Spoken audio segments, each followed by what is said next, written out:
గురుర్బ్రహ్మా గురుర్విష్ణు గురుర్దేవో మహేశ్వరః గురుః సాక్షాత్ పరబ్రహ్మ తస్మై శ్రీ గురవే నమః.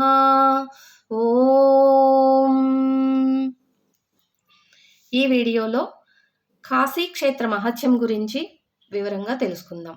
కాశీక్షేత్ర ప్రవేశం చేయటానికి, కాశీవాసం పొందటానికి మానవుడికి ఉండవలసిన అర్హతలు.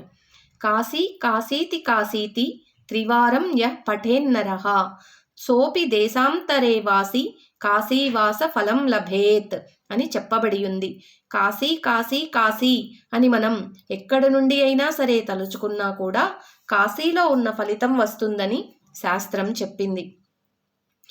సనాతన ధర్మాన్ని అనుసరిస్తున్న మనమందరము కూడా కాశీక్షేత్రంలో కొంతకాలమైనా నివసించాలని ప్రఘోడంగా కోరుకోవాలి. తల్లి గర్భంలో ఎంతకాలం బిడ్డ ఉంటుందో కనీసం అంతకాలమైనా కాశీలో ఉండాలని మన పెద్దలు చెప్తారు. అంటే 9 నెలల కాలం. ఈనాటి కాల పరిస్థితుల రీత్యా అంతకాలం ఉండలేని వారు 9 రాత్రులైనా కాశీలో ఉండటానికి ప్రయత్నం చేయాలి.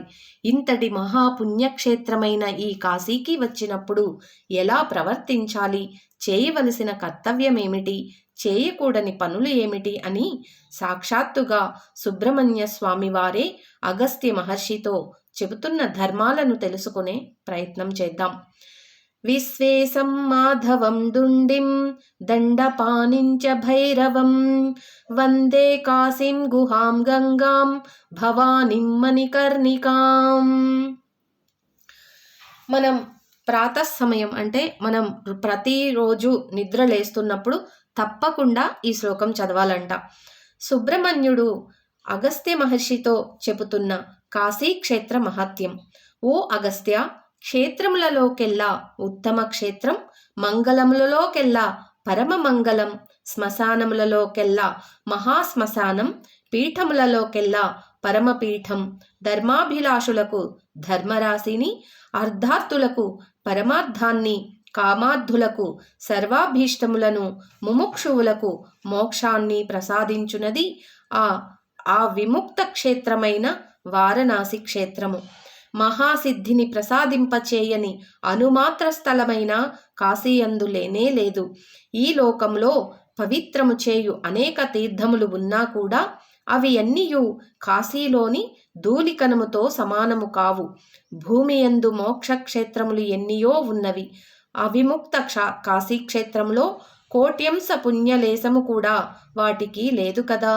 గంగా, విశ్వేశ్వరుడు, కాశీ ఈ ముగ్గురు ఎక్కడ జాగరూకులై ఉన్నారో అక్కడ మోక్షలక్ష్మి సిద్ధిస్తుందనుటంలో ఆశ్చర్యం ఏమీయూ లేదు. అగస్త్య మహామహర్షి మరలా సుబ్రహ్మణ్య స్వామిని ఇలా ప్రశ్నించారంట.